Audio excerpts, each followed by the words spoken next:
Bonsoir à tous, c'est un ravissement de vous retrouver dans cette émission. C'est Club de l'Actu, c'est le regard croisé des confrères venant de médias différents sur l'actualité qui aura marqué la semaine qui s'achève. La trame de cette émission avec cette interrogation, faut-il craindre une crispation, une nouvelle crispation sociopolitique en Guinée à l'horizon donc de la semaine qui s'ouvre? La question n'est pas dénudée de sens, loin s'en faut. Si l'on en croit, un élu du peuple à l'Assemblée nationale, un coup de Judas savamment orchestré par la majorité présidentielle pour bloquer le projet de code électoral amendé soumis au vote des députés ce lundi 20 janvier aurait été planifié. La manœuvre consisterait donc à pousser des députés de la majorité au pouvoir à voter contre le dit projet pour que celui-ci soit rétoqué. Quel scénario peut-on s'attendre dans les jours à venir? Quelles conséquences d'un tel scénario? On se pose la question dans cette émission. Et comme pour ne rien arranger, le refus de la CENI de participer aux travaux du comité de suivi de l'accord politique du 12 octobre effarouche l'opposition. Elle y voit une manœuvre de l'organe de gestion des élections en Guinée pour retarder délibérément la tenue des élections locales. Pour discuter de ce sujet et de manière globale de l'application donc de l'accord du 12 octobre, l'opposition républicaine demande instamment au président de la République de recevoir son chef de file, Elhadji Cellou Dalein Diallo.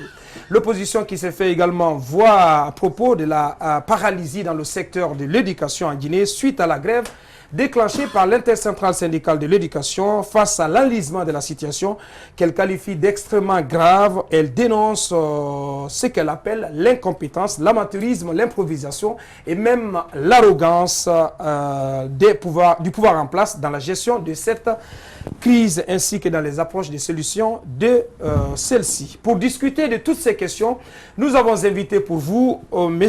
Ousmane Gawal Diallo. Il est député à l'Assemblée nationale, membre du directoire de l'UFDG, principal parti d'opposition en Guinée. Pour l'interroger sur ce plateau à l'extrême droite, Mamadou Asmi Soare, il est d'africaguinée.com. Bonsoir Soare. Bonsoir. Bienvenue sur ce plateau. À ses côtés, Mamadou Ouri Diallo de la télévision Gangan TV. Bonsoir Diallo. Bonsoir. Et Ibrahima Sori Traoré, donc du site d'information guinée7.com. Il est avec nous. Traoré, bonsoir. Bonsoir. Bienvenue. Et nous disons bonsoir à notre invité qui nous accueille sur ce plateau. Bonsoir, Monsieur Diallo. Bonsoir. Bienvenue donc à tous. On va ouvrir cette émission avec ces accusations venant d'un lieutenant de Monsieur Baouri. On vous laisse le soin de poser la première question. Effectivement, il s'agit de Mohamed Lamine Keïta, donc, qui est un fidèle de Baouri, qui n'est plus de l'UFDG pratiquement, on va dire comme cela. Évidemment, il vous a accusé d'avoir l'intention, d'avoir des velléités de remplacer son champion Baouri aux côtés de Cellou Dalein comme premier vice-président. Oui. Désormais, ce qui fait que vous bougez trop dans tous les sens contre lui. Vous ne pouvez pas dire que vous vous agitez trop. Un peu trop. Quelle est la réponse de Ousmane Gawal à cette question, si vous voulez, à cette accusation? Bon, je ne sais pas comment il faut répondre à ça. À temps normal, je n'échange pas sur ce type de questions parce que ça n'a aucune importance. Dans la mesure où, quand on fait de la politique aussi, c'est parce qu'on a de l'ambition. Mais j'ai choisi de n'occuper aucune responsabilité à l'UFDG. Et je reste sur cette ligne, qu'elle soit. Encore aujourd'hui, je n'assume aucune fonction à l'UFDG et je refuse cela parce que je suis arrivé dans la politique avec une autre idée. Ce ne sont pas les courses vers les postes de responsabilité, aussi bien au Parlement que dans l'UFDG qui m'intéresse. Ce qui m'intéresse, c'est de faire progresser mes idées et mes positions et je m'en tiens à cela simplement. Après, les militants, les sympathisants, les responsables vous placent dans leurs estimes quelque part et c'est ce qui est réconfortant parce qu'on travaille pour eux. Donc la place de Baouri ne m'intéresse absolument pas. Franchement, je ne vois pas quel est l'intérêt qui me pousserait à chercher à remplacer Baouri, d'autant mieux que le remplacement de Baouri se posera quand le congrès viendra.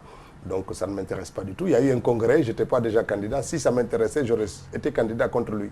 Ah bon? Absolument, sans aucun. Si demain c'est la place de Elhadji Cellou qui m'intéresse, je serai candidat contre lui. Il n'y a aucun problème, c'est prévu par les textes. Je n'ai aucun problème à dire que ça ne m'intéresse pas. Mais pour l'instant, je ne vois aucun intérêt. Mais à l'époque, avec le risque de n'avoir aucun électeur pour vous. Mais oui, quand on va en compétition, on prend le risque de perdre. Moi, j'ai été un grand sportif, j'ai perdu des compétitions. J'ai été battu en entrée de jeu, j'ai été éliminé. J'ai été battu en finale, j'ai été battu en demi-finale, j'ai gagné quelques trophées. Donc quand on va en compétition, on accepte l'idée de perdre, sauf quand on s'appelle Alpha Condé où on veut gagner tout le temps. Mais est-ce que... Quand même, comme étant le dauphin de M. Cellou Dalein Diallo. On ne peut pas interdire... Il y en a qui pensent que lorsque vous venez aux assemblées générales de l'UFDG, de votre parti, vous suscitez beaucoup, vous déplacez les foules, il y a beaucoup de sympathie à votre égard, vous faites même de l'ombre au vice-président Dr Fodé Oussou et les autres. Et quand vous allez aussi dans votre fief traditionnel, le Fouta, vous êtes acclamé, vous êtes ovationné. Est-ce que ça ne vous donne pas des idées de vouloir un jour prendre la succession de la Cellou Dalein Diallo? Non, heureusement que j'ai la tête froide. Chacun d'entre nous a son domaine d'appréciation. Chacun d'entre nous est apprécié différemment sur nos différents actes. Dr Oussou est très très bien apprécié. Il est bien présent au cœur des militants de l'UFDG pour ce qu'il fait, pour ce que les gens ont comme projection sur lui. Personnellement, je n'interdis à personne d'imaginer ma vie politique et donc de se projeter sur ce que j'ai envie de faire. Mais mes ambitions sont tout autres que ça. Je pense que mon principal souci, c'est d'œuvrer inlassablement pour conduire Cellou Dalein à Sékou-Touré. Qu'est-ce que je ferai après? Je pense que mon destin sera local, très local dans ma vie future quand Cellou Dalein sera président de la République parce que mes ambitions nationales sont très limitées. Bien. Et une autre actualité sur laquelle donc, on va revenir, c'est la récente désignation du président Alpha Condé à la tête de l'Union africaine. Apparemment, vous n'avez pas eu la même lecture au sein de l'UFDG de ce qu'on pourrait appeler, ce que ces soutiens peuvent appeler des succès diplomatiques. Vous avez semblé minimiser cette désignation. Par contre, votre leader, dans une interview au micro d'un de nos journalistes, a confié qu'il a été l'un des tout premiers à le féliciter, même s'il estime qu'il ne faut pas trop exagérer. Je dis, elle a celle dans son registre, celui de décerner des appréciations quand il estime que c'est bien pour le pays, pour lui-même, et puis ça en fonction de cela. Mais on n'agit pas tous de la même manière, on ne réfléchit pas sur les mêmes angles. Je considère simplement que moi, cette arrivée à la tête de l'Union africaine, ce n'est pas Alpha Condé en tant que tel, c'est la Guinée. Vous comprenez, quel qu'était le président actuel, c'est une forme de désignation par rotation entre les régions africaines et puis donc ça aurait été ce chef d'État. Donc ce n'est pas l'œuvre personnelle d'un individu, c'est que le tour de la Guinée était arrivé. Il n'y a aucune gloire à tirer de cela? Je ne pense pas qu'il y ait de gloire. La gloire, c'est s'il arrive à faire avancer l'idée africaine, l'idée de l'unité africaine. Ce sera ça son travail, parce que c'est ça. À ce moment-là, on aura dit qu'il a mis de l'effort pour amener le résultat. Mais le fait d'être désigné, ce n'est pas il pose déjà des actes, parce que tout le monde dit, on est presque unanime pour dire que c'est lui qui a été pratiquement la personne qui a ramené le Maroc au sein de la grande famille. Non, c'est pas vrai. C'est ouais, pas dans les négociations. Attendez, non, d'ailleurs, attendez. Cette visite qui est projetée vous savez, on a mercredi du roi ici en Guinée. C'est pas vrai. Regardez très bien le calendrier du gouvernement. Cette visite était prévue depuis 7 mois en arrière. Depuis la fin de l'Ebola, cette visite du roi était venue ici, dans le cadre des efforts qu'ils ont fait par rapport à ça, et de féliciter le roi pour le fait qu'il ait laissé cette ouverture à la Guinée. Ce n'est pas du tout lié à cet événement de l'Union africaine. Il faut qu'on soit factuel quand on traduit cela aussi.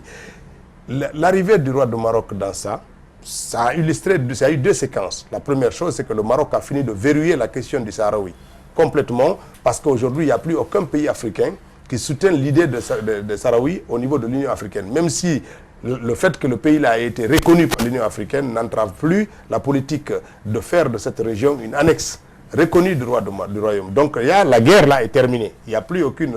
L'Algérie, qui résistait beaucoup, a fini par baisser les armes. Donc le Sahraoui n'a plus aucune... Ça, c'est la première raison qui a poussé le Maroc à accepter.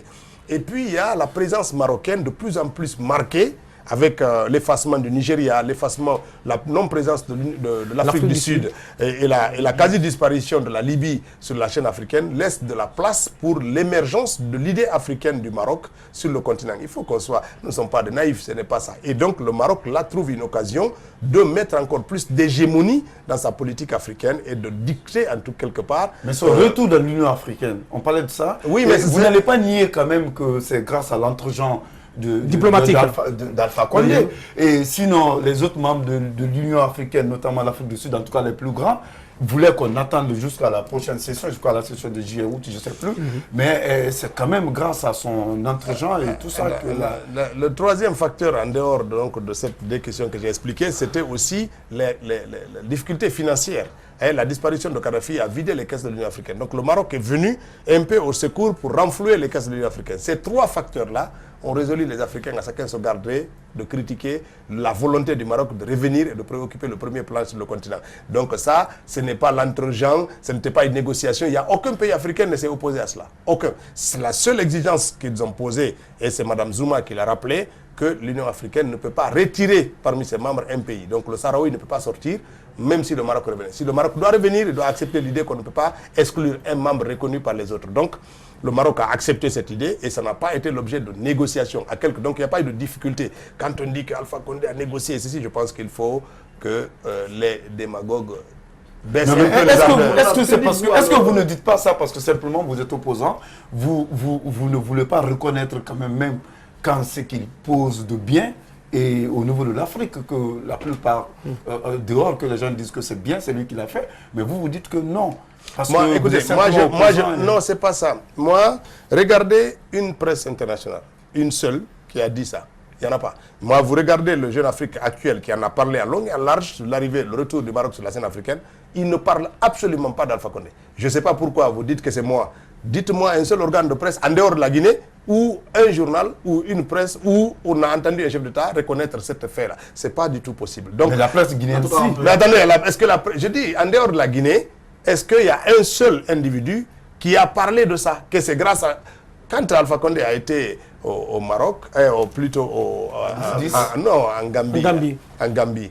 Il y a des journaux qui ont traduit que son arrivée a permis de convaincre Yahya Jammeh, etc., même si la force militaire présente n'était pas loin de dissuader de vouloir se cramponner. Donc les gens parlent quand c'est des faits. Vous comprenez? Si Alpha Condé avait joué un quelconque rôle auprès du Maroc pour son retour de l'Union africaine, mais les gens allaient en parler en dehors de la Guinée. Les gens allaient en parler parce qu'ils n'ont pas de secret. Mais ne pensez-vous pas que le cas de la Gambie, qu'il s'agit de prouesse diplomatique de la part du président Alpha Condé, parce qu'il a tenu tête à ses pairs de l'Union africaine. C'est pas ça. Personne. Non. Qu'est-ce qui s'est passé? En deux séquences. L'Union africaine a, via la demande de résolution du Sénégal et l'OUA, et l'ONU ont autorisé le Sénégal à user des armes au cas où le président gambien n'obtempérait pas. Vous comprenez? Ça a amené le Sénégal à être prépositionné avec le Nigeria sur les ports de la Gambie et ils ont même envahi une partie du territoire gambien. Si pour moi ça c'est pas une pression forte, c'est quelque chose. Après derrière, aller dire aux gars, ben, tu n'as aucune... Vous savez, la Gambie, Gawal est plus grand que la Gambie. C'est rien du tout le territoire. Donc c'est plus petit, ils n'ont pas beaucoup de forces militaires, ils n'ont pas beaucoup de forces économiques. Il ne peut pas beaucoup de solutions. Et le président sortant a été bien avisé d'écouter les bruits de bottes par voie d'Alpha Condé. Alpha Condé n'était pas en porte-à-faux avec la résolution de la CEDEAO qui a privilégié la négociation. C'est la volonté de Yahya Jammeh de refuser ça qui a amené les forces militaires à être prépositionnées. Si finalement il a accepté, tant mieux. Mais moi, la condition dans laquelle il est parti, les conditions financières dans lesquelles il a laissé la Gambie, et en amenant quasiment plus de 400 personnes avec lui. Vous avez même accusé Alpha Condé d'avoir fait transiter 10 millions de dollars par Conakry. L'argent qu'il a pris a transité à Conakry pour partir via la Guinée. Vous avez quel preuve? Attendez, vous savez... Alpha Condé a mis 10 millions de dollars dans son avion. Non, je n'ai pas dit Alpha Condé a mis 10 millions de dollars, mais Yahya Jammeh est parti avec 10 millions. Dans l'avion d'Alpha. Bien sûr, mais tous ces bagages sont venus par Alpha, qu'est-ce que vous voulez? Vous croyez qu'il est parti les poches vides? Et c'est 10 millions de dollars, c'est trop, vous pensez que quand il part... C'est pas moi, hein, c'est le gouvernement gambien qui a dit qu'il est parti avec cet argent. C'est pas moi. Oui, mais sans en donner les preuves aussi. Bah attendez, vous croyez que les États, quand le président part comme ça, il part les poches vides et puis il dit non, il n'y a pas, ou bien ces valises-là, il n'y avait que des habits là-dedans.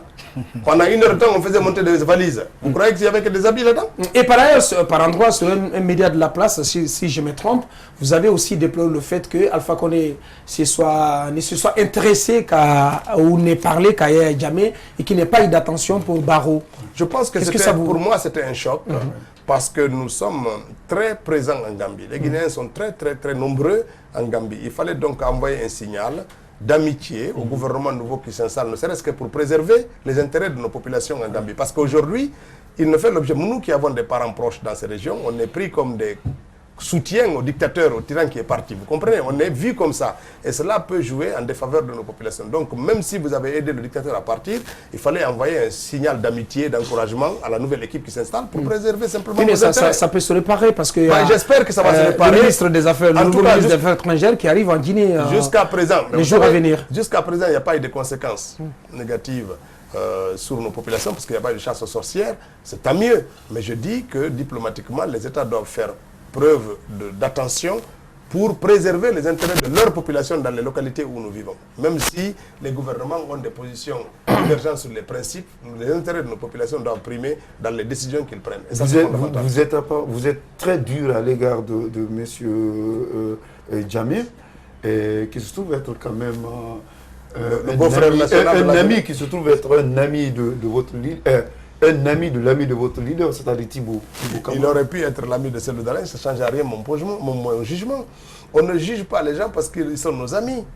Vous comprenez? J'ai des amis en Gambie, j'ai des amis dans le gouvernement qui est sorti. Mais alors, cela ne fait pas d'eux de démocrates. Et cela ne devrait pas nous empêcher de dire des opinions. Ouais. Parce que là, vous m'interrogez non pas sur les amitiés ou ce qu'ils me servent, mais vous m'interrogez sur ce qu'ils font en tant qu'acteur politique. Et je suis obligé d'être un homme objectif.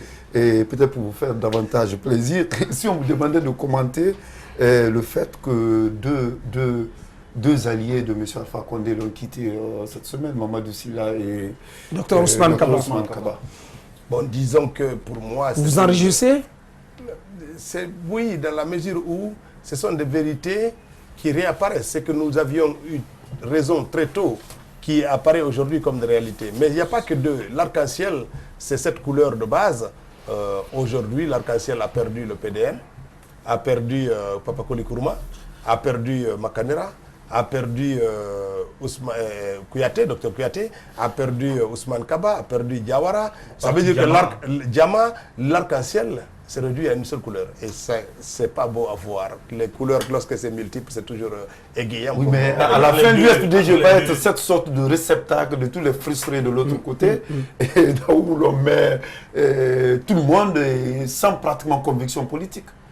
Je ne pense pas qu'il faille dire qu'il n'y a pas de conviction politique. Lorsque les gens quittent les pays, les partis de gouvernance, le parti qui a la chance et les possibilités de donner beaucoup, et vont vers là où on est privé de tout, l'opposition, je pense qu'il faut associer à cela une volonté d'imposer ou en tout cas d'avoir des réponses claires sur ses propres convictions. Ce n'est pas facile de quitter le gouvernement pour l'opposition. Quand ça arrive, dites-vous que c'est la conséquence de beaucoup de mécontentements. Et nous, à l'UFD, ce ne sont pas des frustrés qu'on a, ce sont des mécontents, ceux qui pensent qu'ils ont une autre opinion de ce pays, qui n'arrivent pas à faire partager avec ceux qui momentanément ont en charge la gestion de ce pays. Si vous écoutez quelqu'un comme Mamadou Sylla, tous les problèmes, pourquoi il quitte M. Alpha Condé, tout est presque personnel.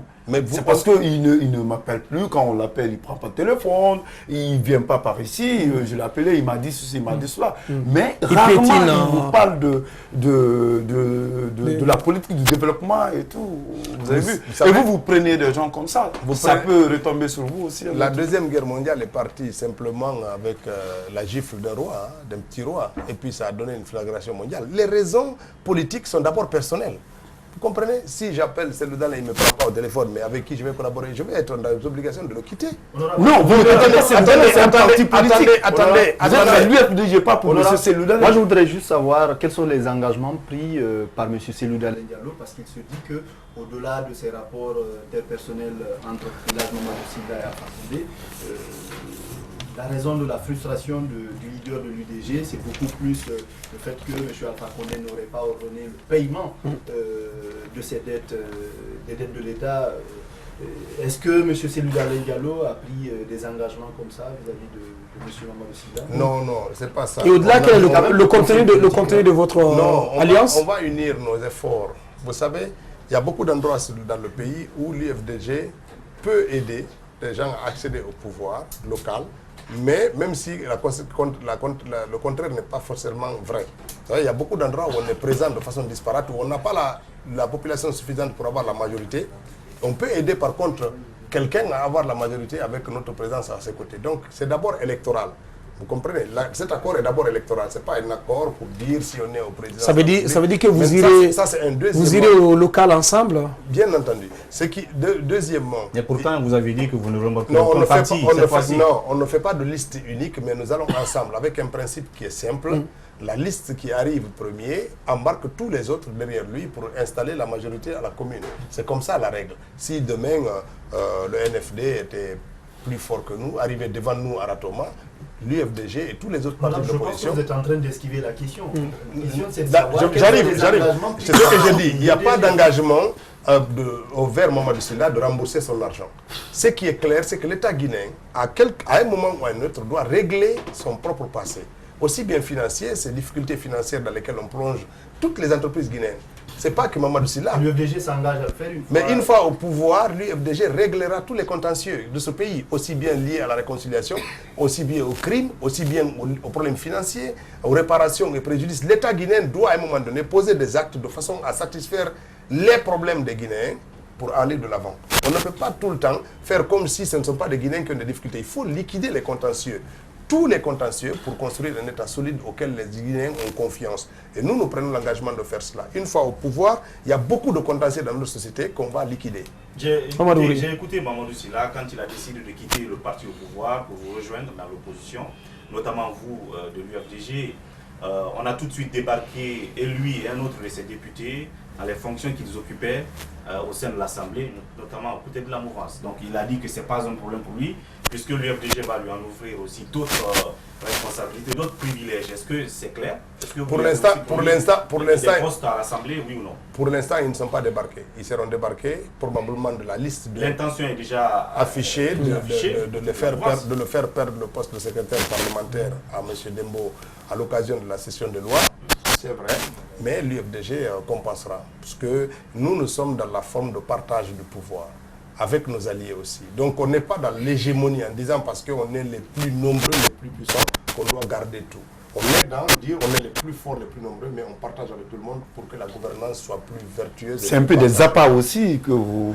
Mais vous savez, la politique, ce sont des stratégies. C'est montrer à l'autre que son poids compte et qu'il a de la place dans la gouvernance. C'est vous qui gouvernez ensemble. S'il s'agit de dire oui, je suis le plus fort, comme le RPG le fait aujourd'hui, ils occupent tous les leviers du pouvoir. Ils ne partagent même pas avec leurs propres alliés. C'est pas normal. Vous avez aujourd'hui une myriade de plus de 50 de partis politiques qui sont avec le RPG. Mais combien gouvernent avec eux? Quand vous avez les gens autour de vous... Est-ce que prochain, M. Gawal, parce que... Absolument. Au sein de l'opposition, oui. Regardez les frustrés qui vous quittent.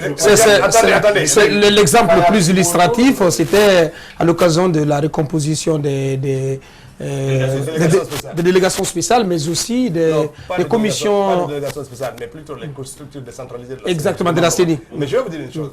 Combien l'UFDG a? L'UFDG, aujourd'hui, c'est 80% de l'opposition dans les élections.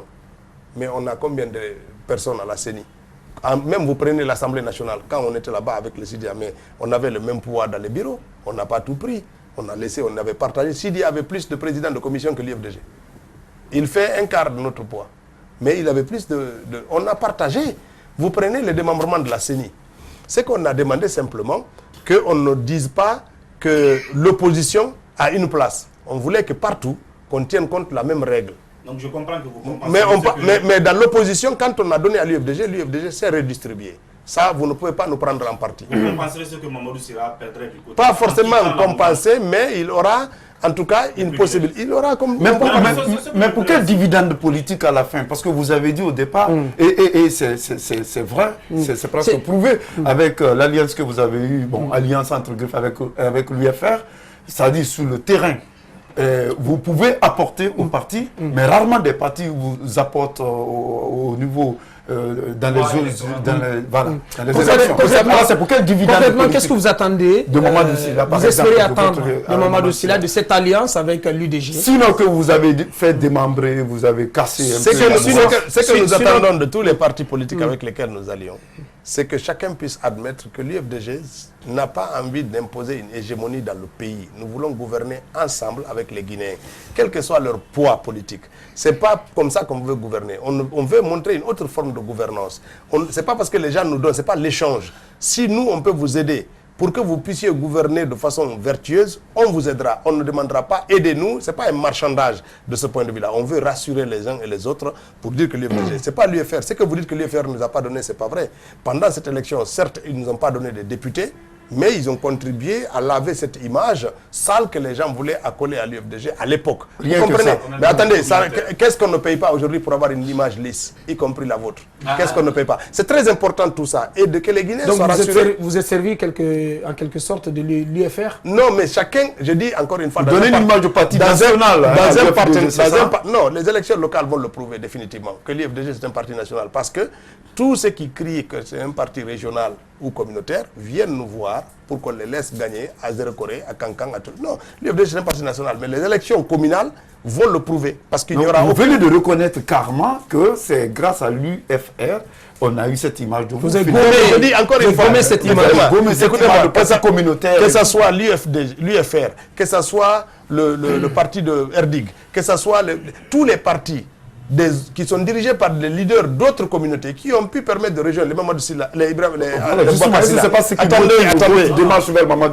Quand les gens viennent vers vous, ça montre votre capacité à rassembler les gens qui peuvent être jugés comme différents de vous. Et ça, c'est très important dans la politique. C'est la même équation pour le aussi. C'est la même, c'est tout. Donc ça, c'est tous les partis politiques ont besoin de ça. C'est qu'on a parlé de Mamadou Sylla. Le deuxième qui a quitté la mouvance, c'est aussi Dr Ousmane Kaba. Est-ce que l'UFDG lorgne sur Ousmane Kaba? Quel regard que vous portez sur le fait qu'il dit je ne suis ni de la mouvance maintenant, mais ni de l'opposition républicaine? Je pense qu'un jour, il va évoluer dans le courage. Dr Kaba va peut-être un jour évoluer dans le courage. C'est vrai qu'il a un espace politique qui s'ouvre à lui, dans la Haute-Guinée, qui est sûr d'être orpheline de son leader qui est en fin de parcours politique. Vous y croyez? Mais sans aucun doute. Mais pourquoi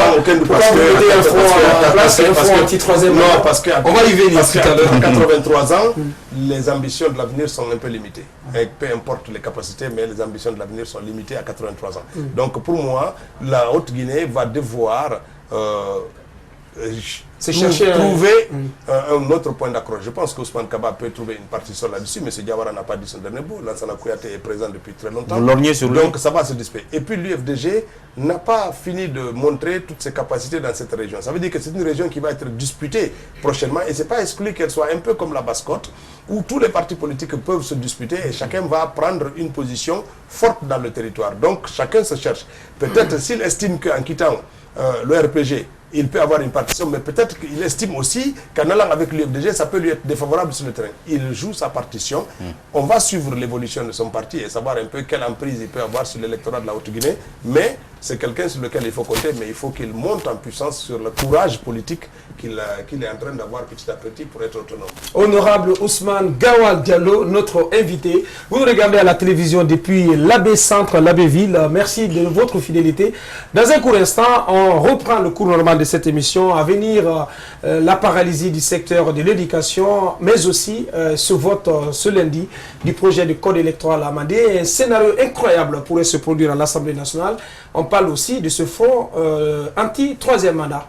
Une pause et on revient.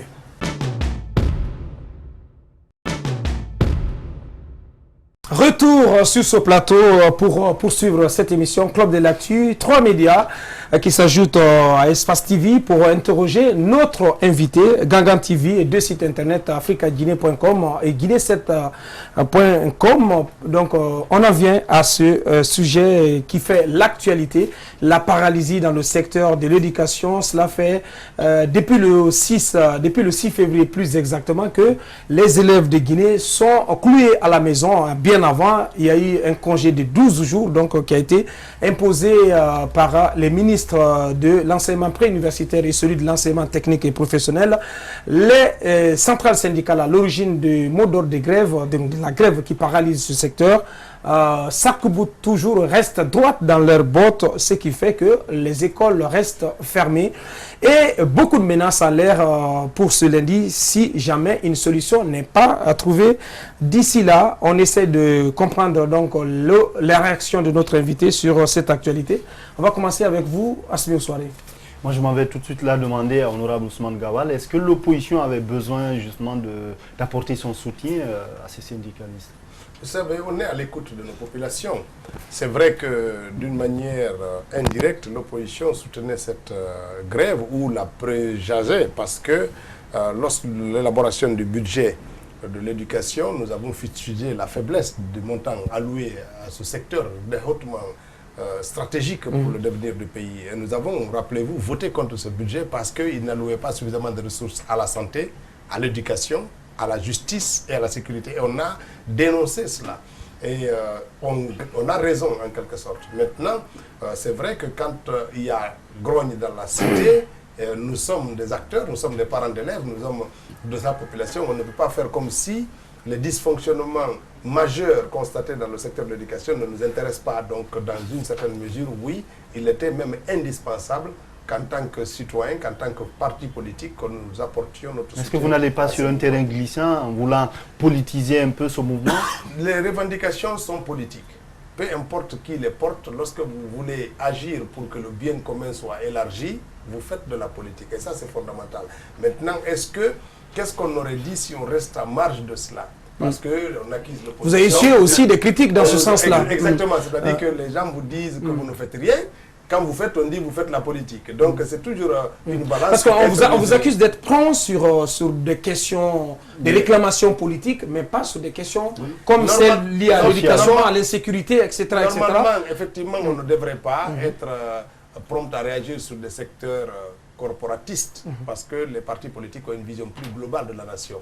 Il appartient effectivement aux syndicats, à la société civile de porter ces revendications de la population sur certains espaces et pas aux partis politiques, parce qu'il faut faire quand même la différence entre les deux, même si les partis politiques peuvent comprendre ou même rejeter une grève. C'est-à-dire qu'il y a des grèves dans le pays. Si j'apprenais que le gouvernement guinéen grève pour demander une augmentation de salaire des ministres, bon, forcément, on n'aurait pas en phase. Mais c'est-à-dire qu'il y a des réactions corporatistes qui requièrent notre soutien. Maintenant, en Guinée, quand on dit politique, on est en train de dire c'est mauvais, ce n'est pas légitime, c'est illégitime. C'est-à-dire que c'est à ça que le gouvernement veut venir en disant vous politisez le débat. Non, ce n'est pas la revendication qui est juste qu'il juge. Mais M. Diallo, sur cette affaire, vous venez un peu sur le tard parce que c'est maintenant que vous le faites, c'est parce que, comme il le disait, vous avez été suffisamment critiqué. Et maintenant que la chose prend une forme, ça prend de l'ampleur, vous voulez avoir les dividendes du succès de la revendication d'abord des élèves. Parce que même le syndicat, c'est parce que les élèves étaient descendus dans la rue et tout, et donc le syndicat s'engouffre dans la branche. Et vous venez après parce que vous voulez après vous tirer un peu. Oui, non, mais c'est pas. On ne peut pas y voir une forme d'opportunisme politique. On peut avoir des lectures comme ça, mais ce n'est pas le calcul de l'opposition. Ça veut dire qu'il faut être mesuré en toutes circonstances. Il faut comprendre les événements. La demande des élèves n'est pas réglée. Celle de disposer des enseignants de qualité est suffisante dans le pays. Cette demande n'est pas réglée. La demande du corps enseignant, c'est une revalorisation de leur traitement. En quelque sorte, une prise en compte, une réalisation des engagements. La bonne transposition. Donc ça, c'est très important. Maintenant, nous sommes pour l'augmentation du pouvoir d'achat des Guinéens. Quelle que soit la corporation qui le demande, le niveau de vie... Dans la mesure du possible. C'est possible d'avoir cette lecture de notre attitude. Maintenant, il faut savoir qu'en Guinée, il est toujours difficile pour un parti politique de s'immiscer sur les questions autres que politiques, parce que si vous ne faites rien, vous êtes accusé de ne vous intéresser qu'à la chose politique. Si vous faites, on vous accuse de politiser la chose pour laquelle vous donnez votre avis. Mais les revendications ne restent pas moins légitimes aujourd'hui, aussi bien pour les enseignants que pour les élèves. Parce que notre pays est en déficit de ce point de vue-là, et je pense que la politique nationale exécutée depuis l'arrivée d'Alpha Condé au pouvoir ne donne pas une place privilégiée à l'éducation et à la santé et à la justice dans notre pays. Et ça, c'est dommage. Je voudrais m'intéresser quand même au rôle joué par le président lui-même dans cette affaire. Il est apparu à la dernière minute comme l'homme providentiel. Il est resté à Dubaï et il a fait lire un communiqué à la télécom quoi il viendrait lui-même discuter avec les syndicats. C'est ce qui a été fait.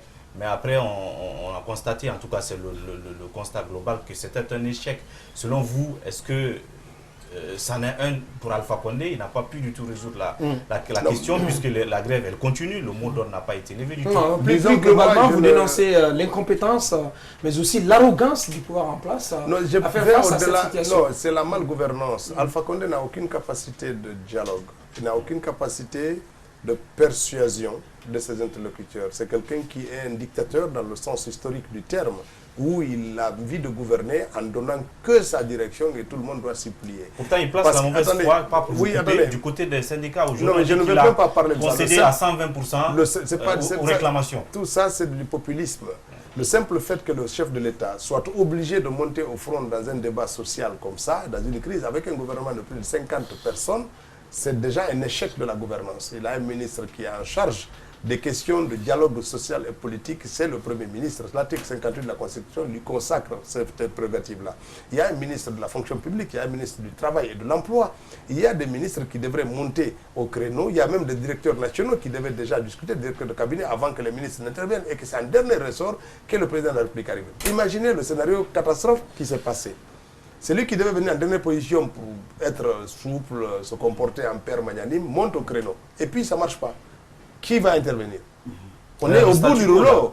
Oui, on est au bout du rouleau. Il aurait dû envoyer son ministre, s'il y a une possibilité, son premier ministre, et après revenir en dernier recours. Ça montre que c'est un vrai dictateur qui n'a pas envie de laisser la place aux autres pour s'exprimer. Et le président de la République n'intervient pas dans un débat social en premier lieu. Il faut qu'il donne la chance. Vous ne pensez pas que c'est un peu fort, dictateur? Le dictateur, c'est une forme de gouvernance où le premier chef impose sa volonté aux autres, qui est contraire à la démocratie. Oui, c'est ce que je dis. Maintenant, c'est pas fort. Attendez. C'est le chef de l'État qui ne gouverne pas suivant les lois de la République. C'est un dictateur. C'est pas péjoratif, c'est pas insolent. S'il y avait un autre mot plus gentil, j'allais le qualifier comme ça. Donc il faut qu'on soit quand même... on accepte l'idée de... Maintenant, ce que je voulais dire simplement, je dis même sur la forme, Alpha Condé n'aurait jamais dû être le premier négociateur avec les syndicats. Quand même, il aurait dû envoyer beaucoup de gens se casser la tête, entre guillemets, et puis revenir en dernier ressort avec les solutions de la dernière minute. Ça, vous l'avez dit, Mais M. Diallo, si vous prenez le cadre, c'est-à-dire général de l'enseignement, vous avez parlé du problème du budget, mais c'est même au-delà du budget. Et c'est que l'enseignement, vous-même, certainement, vous en avez été victime. Vous êtes allé faire vos études d'ailleurs, tout ça. L'enseignement en Guinée souffre vraiment d'un problème de qualité. Les enseignants ne sont pas bien formés et donc les élèves pas très bien formés, c'est comme ça. Mais ce n'est pas un problème nouveau. Vous êtes derrière un leader quand même qui a appartenu à des gouvernements qui sont aussi coupables qui sont comptables de cet état de fait. Quel commentaire vous en faites? C'est toujours facile de dire l'autre a fait mal hier et puis donc c'est des conséquences. Attendez, oui, je dis encore une fois, c'est vrai, notre système éducatif souffre entre guillemets d'une baisse de qualité continue, mais ce n'est pas que la Guinée, ce n'est pas ça le problème. Les gens qui disent que du temps de Sellou, la qualité était mauvaise, moi je connais des centaines d'étudiants qui étaient là du centre de CMRM et qui ont réussi dans des grandes universités du monde et partout, y compris à Harvard, des gens qui ont eu le bac ici, que j'en connais. Les Biné Keita, qui est un de nos camarades qui est vers le Mozambique aujourd'hui, c'est un des diplômés de Harvard qui a eu son baccalauréat ici du temps de CM. Ce n'est pas les Ousmane Kaba, c'est l'école de la Révolution. Vous ne pouvez pas dire que les Guinéens réussissent brillamment dans les universités du monde et ce qu'ils reçoivent, ce n'est pas de qualité. Il y a un problème de qualité dans certains segments, il y a un problème de contrôle dans d'autres, il y a un problème budgétaire d'investissement dans le secteur éducatif. Aujourd'hui, moi quand j'ai eu le baccalauréat en Guinée, quand j'ai eu le baccalauréat ici, on était moins de 10 000 candidats au baccalauréat, sur l'ensemble du pays. Sur l'ensemble des candidats au bac des deux filières, on était moins de 10 000. Vous comprenez? À cette époque-là, on faisait des classes de 20 personnes. Aujourd'hui, vous avez 100 000 candidats au baccalauréat. Vous avez toujours le même nombre d'écoles construites dans le pays par l'État. Vous êtes combien en classe? Vous êtes 200 000. Est-ce que vous pouvez comparer les deux époques? Ce n'est pas possible. Même si la qualité peut-être était faible de l'autre côté, le pléthore qu'il y avait, il n'y avait pas ce que moi je connais aujourd'hui. Dans ma ville de Gawal, j'ai dit plusieurs fois qu'il y a 315 enseignants qui manquaient. Je connais des écoles entières en Dantaba, dans Malanta, où toute l'école, il n'y a que 2 enseignants. 310 élèves, il n'y a que 2 enseignants. Je connais ça, il y en a partout dans le pays. Je n'ai jamais connu ça du temps où moi j'étais un élève. Chaque classe avait un enseignant. Même si le niveau était mauvais, peut-être, ou n'était pas exceptionnel partout dans le monde, mais il y avait des choses qui étaient bien. Fria, chez vous, je suis rentré à l'école là-bas. mais j'avais un enseignant par ma classe. Je connais tous mes enseignants que j'ai eus. Donc aujourd'hui, quand vous entrez dans une classe, c'est 80 personnes, 60 personnes. Les enfants ont 2 heures de cours le matin et puis d'autres aussi viennent l'après-midi, etc. Parce qu'il n'y a pas eu d'investissement suffisant dans les infrastructures. Donc il y a ça, c'est un problème. Oui, ça veut dire que les ambitions de l'État d'aujourd'hui devaient être plus importantes que celles du temps de Cellou Dalein. Parce que la population n'est pas la même, le contexte n'est pas le même. Malheureusement, on diminue les allocations, même on était du temps de Cellou Dalein à 22% d'investissement du budget national. Aujourd'hui, on est à 17-13%. Vous imaginez, la population augmente, on réduit les montants alloués au secteur. Ce n'est pas normal. Alors, vous, politique, même si vous ne descendez pas sur le terrain pour, disons, gréver, à cause de cette crise qu'il y a aujourd'hui autour de l'école. Ah si, on il y a la NFD qui projette une manifestation. Le lundi, je serai dans la rue, si on appelle à gréver, je suis un parent d'élève. Bien, en tant que parent d'élève, c'est difficile de dissocier. Je prendrai la parole en tant que parent d'élève et de politicien et de tout et de Guinéen. On ne pourra pas différencier l'homme politique du parent d'élève. Le parent d'élève, mais la question que je vous vos enfants sont en Guinée, ils étudient en Guinée? Je n'ai pas mes enfants biologiques, j'ai des neveux que j'ai à la maison. Et vos propres enfants, ils sont à l'étranger? Ce sont mes propres enfants. Vos enfants biologiques, ils étudient où? Non, je ne connais pas mes enfants biologiques. Je sais mes enfants. C'est un fait social, un enfant. Ce n'est pas un fait biologique. Un fait social, quand vous vous comportez comme un père, quelqu'un, vous êtes son père. On se rend compte que M. Gawal fait comme les autres de l'élite guinéenne qui placent leurs enfants ailleurs. C'est vrai que moi j'ai... Et ce sont les enfants de... Non, moi tous mes enfants sont nés ailleurs.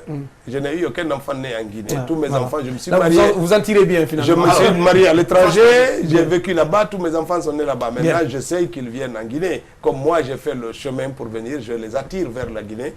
Même s'ils ne viennent pas pour étudier, qu'ils viennent quand même travailler ici. C'est un autre retour aux sources. Eux, ils sont chez eux et je veux qu'ils les ramènent chez moi. Ça fait longtemps que les enfants sont à la maison, de sorte qu'il y a des slogans aujourd'hui du genre « Ramenez nos enfants à l'école ». Vous dites que le gouvernement n'a pas pris la pleine mesure de la crise. Maintenant, qu'est-ce que vous pensez que le gouvernement aurait pu faire? Quelle approche de solution? Cette valeur monétaire du point d'indice qui doit être révalorisée, est-ce que c'est possible selon la capacité financière du gouvernement? Comment sortir? Les enseignants contractuels, vous pensez qu'on doit jouer comment autour de tout ça pour régler? Il faut réduire le train de vie de l'État. Il y a trop de déperdition dans le train de vie de l'État et de certaines institutions. Il faut le réduire. Il faut mettre l'argent là où il faut. Il faut dilapider moins de ressources. Vous savez, les réceptions à Mamaya. C'est des solutions à court moyen terme. Écoutez-moi, j'ai déjà donné des chiffres ici que peut-être la presse n'a pas pris la mesure. J'ai dit Alpha Condé, il a coûté 36 millions de dollars depuis qu'il est au pouvoir pour des frais de déplacement et de voyage. C'est beaucoup. C'est beaucoup plus important que le budget de l'éducation. C'est de l'argent qu'il a consacré à l'éducation depuis qu'il est au pouvoir. C'est plus important. Donc il faut délocaliser les ressources. Il faut réduire le train de vie de l'État. Ça coûte trop cher le déplacement des ministres, le déplacement d'un parlementaire qui bouge en première classe, même pas en business. Ça coûte dans les 10-15 000 euros. Vous parlez de vous donc? Attendez. Malheureusement, moi, parlementaire ordinaire, je n'en ai pas encore goûté. Mais parlementaire ordinaire, il y en a qui sont membres du bureau, qui sont 13. Vous savez, les ministres se déplacent qu'en business, dans les avions, ça coûte trop cher. Il faut peut-être que les Guinéens disent, nos ministres, comme ailleurs, en Suède, au Danemark, les ministres en classe économique, comme tout le monde, voyageons en classe économique, ça ne met pas l'avion en retard, et réduisons le train de vie de l'État. Vous comprenez? Quand les gens vont en France, au lieu d'aller habiter au Sheraton, à Hilton, dans des grands hôtels qui coûtent cher, si vous étiez les Sénégalais ont construit un hôtel. On est dans l'urgence, si vous comprenez bien. Je question de Mamadou Ouri. On aurait réduit le... Qu'est-ce faut-il faire? Il faut accéder à la demande légitime des enseignants. La revalorisation des salaires, c'est tout. Ça, c'est un deuxième mot. Donc il faut accorder cela. Pour couvrir ça, réduisez le train de vie de l'État là où on fait trop de gaspillage. Je vous garantis qu'en réduisant les frais de transport, les déplacements intempestifs des membres du gouvernement, tous ceux qui sont associés à ça, le Sénégal a construit un hôtel en Paris où tous les membres du gouvernement, quand ils viennent, ils habitent là-bas. Le président sénégalais, quand il vient en France, il habite à l'ambassade. Il ne va plus à l'hôtel où ça coûte 15 000 euros la nuit. Mais Alpha Condé va dans des hôtels qui coûtent 15 000 euros la nuit. Donc il faut réduire le frais. Quand Alpha va dans un pays où l'ambassade guinéenne existe, qu'il aille dormir à l'ambassade. Parce que c'est pour ça aussi qu'on a mis. Quand le président français vient en Guinée, il dort où? Dans la résidence de l'ambassadeur de France à Conakry. Il ne dort pas à l'hôtel. Donc il faut qu'on réduise le train de vie de l'État et qu'on reloue cet argent à d'autres secteurs comme l'éducation, la santé et la justice. Pour finir peut-être avec ce sujet, l'une des revendications des enseignants, des syndicats plutôt, c'est bien sûr la prise en charge de ces contractuels, même ceux-là qui n'ont pas été forcément admis au concours. Oui, moi je regarde la situation. Vous pensez que l'État doit prendre tout le monde? Écoutez, moi j'ai des enseignants à Gawal qu'on paye à 300 000 francs par mois dans l'école primaire. La conséquence c'est quoi? C'est qu'ils enseignent 2 heures par semaine. Ils oublient la classe, ils vont au champ et tout. On en a des contractuels, ce qu'on appelle les communautaires là. C'est nous qui les payons. Il n'y a personne qu'on paye. Mais là, il parle de la qualité. Je dis, écoutez-moi, oui, il y a un problème de valorisation. Parce qu'un secteur ne devient attractif que lorsqu'il y a des ressources qu'on en tire. Rendez attractifs les salaires, tout le monde voudra être enseignant. Pourquoi on veut tous être des experts, consultants, médecins et tout? C'est parce que derrière le métier, il y a des revenus conséquents. Donc, revaloriser les salaires, député de la République, 15 millions de francs, c'est beaucoup. Je pense pourquoi tout le monde en veut. Donc, il faut créer l'envie aux autres de pouvoir se consacrer. Si vous donnez des salaires de 2 millions, 3 millions à des gens qui sont dans la brousse, 1 500 000 en ville, tout le monde voudra aller en bourse. Et donc, il faut créer des mécanismes d'attraction qui permet à chacun d'entre nous de rêver de faire de ce métier-là. Si vous permettez, oui, toute dernière question. Dernière question, c'est le côté jardin ou ring de cette affaire. Vous avez dit dès le départ que c'était à l'Assemblée, l'une des assemblées ordinaires de l'UFDG, que vous avez conseillé aux jeunes de lever la main sur le Bantamasso. Non, que si vous étiez là, que les élèves auraient dû frapper Bantamasso. Non, c'est pas ça. Non, mais attendez, il faut comprendre aussi la boutade. Je dis, si on avait botté le train arrière, j'aurais pas été mécontent. Ah d'accord, oui. Non, je ne conseille, attendez, je ne conseille à personne de le botter. Je dis, mais si on l'avait botté, je n'ai pas. Si Bantamasso, on lui botte le train arrière, je ne vais pas pleurer. Je vais rigoler, je vais me délecter. Oui, mais vous croyez que quand on va jeter le gifle, mauvais goût alors. Attendez, pour vous croyez que, attendez, Bantamasso c'était mon camarade de fac.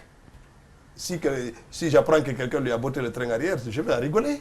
Ben alors, mais je conseille à personne de le gifler. Vous croyez que s'il apprend demain que quelqu'un a botté le train arrière à Ousmane Gawal, il ne va pas rigoler? Mais il va rigoler. Mais c'est normal. Vous croyez que je pleure? Donc on pourrait s'attendre, comme vous l'avez dit, vous réaffirmez, on s'attend à vous dans les rues, absolument. Lundi. Non seulement je vais être pour réclamer la réouverture des classes. Non seulement je vais répondre à l'appel si les syndicats appellent à grève, mais je l'encourage aussi à appeler à cette mobilisation. Pourquoi? Parce que les élèves, et heureusement qu'on a des élèves encore consciencieux. Quand j'étais élève, j'étais syndiqué. Je faisais partie de l'état-major du comité de coordination de l'université. Nous avions des revendications qui ont fait progresser l'éducation dans ce pays. Il faut que les jeunes Guinéens se politisent. Il faut qu'à l'université, qu'ils apprennent à faire des revendications qui tiennent compte de leur vie d'étudiants pour faire progresser l'éducation dans ce pays-là. N'oubliez pas que c'est la révolte des étudiants guinéens en 1988 qui a été l'agent déclencheur du multipartisme dans ce pays. C'est très important. Donc c'est parti de l'université et j'étais de cette génération-là. Au même moment, on vous accuse sur les réseaux sociaux d'être derrière de la manipulation des jeunes, notamment sur l'axe, et de les pousser à manifester ce lundi. Et on vous accuse même de distribuer de l'argent sur cet axe. J'aurais bien été en situation de pouvoir distribuer de l'argent. Je l'aurais fait volontiers, mais malheureusement, mes revenus ne permettent pas. Mais il n'y a pas besoin de manipuler. Mes opinions, je les exprime publiquement. Ousmane Gawal ne s'en cache pas qu'il se réjouit de cette manifestation projetée. Ousmane Gawal ne se cache pas qu'il serait content que les Guinéens descendent de la rue pour réclamer des droits. Il y a quelque chose qui gêne aussi un peu dans cette affaire, c'est que vous soutenez la grève aussi. Mais quand vous soutenez la grève, c'est que les enfants restent à la maison. Et les revendications des enseignants sont des revendications catégorielles. Et il n'y a pas, par exemple, une part où on dit donnez-nous de meilleures conditions de travail, c'est-à-dire pas le salaire que je gagne, que je ramène pour ma famille, mes enfants, mais qu'on me donne beaucoup plus de crédits, ou qu'on crée des écoles et tout ça. Mais quand vous soutenez la grève, vous soutenez le fait que les enfants soient à la maison. Alors, écoutez, vous ne pouvez pas parler aussi aux syndicalistes et leur dire que baisser un peu et chercher un compromis pour qu'au moins que les enfants puissent aller. Vous ne pouvez pas les appeler à la retenue? Écoutez une chose. Je soutiens la grève sans équivoque. Je souhaiterais qu'elle ait des conséquences. C'est-à-dire que demain, qu'elle conduise à un remaniement du gouvernement, qu'elle réduise à une réduction du nombre de ministres, qu'elle conduise à ce qu'on dise, bon, ça coûte cher, 50 ministres, on va revenir à 16. Qu'elle conduise à tout ça, un cataclysme politique qui amène l'acteur politique qui gouverne à prendre conscience que l'argent, ce n'est pas seulement d'aller faire des mamayas, 46 milliards à Cancan, 6 milliards à Conakry. Ce n'est pas ça la gouvernance. Donc, oui à la grève. Définitivement oui. Après, derrière, cette grève a des conséquences. 10 milliards, c'est 46 milliards.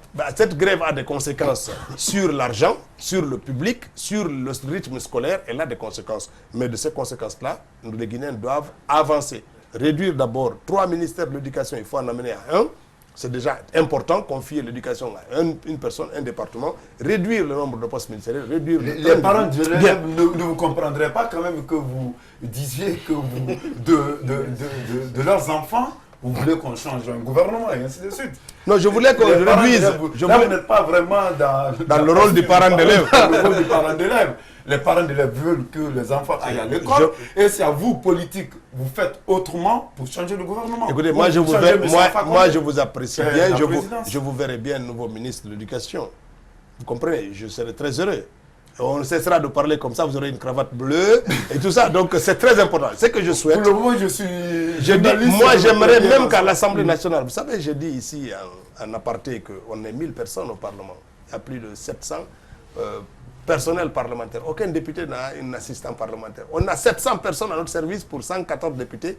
On n'a même pas des assistants parlementaires. Qu'est-ce qu'ils font au Parlement? J'aimerais bien qu'on vire tout ça et qu'on réduise à une proportion qui soit raisonnable. Qu'on réduise le budget du Parlement, qu'on réduise le budget des institutions, qu'on réduise tous les budgets et le nombre de ministères et le train de vie de l'État. Et qu'on réaffecte, quand vous avez très peu de choses, vous organisez de façon rationnelle vos dépenses. Vous ne pouvez pas dilapider les sous et dire aux secteurs les plus importants, l'éducation, la santé, attendez, on n'en a pas beaucoup. Non.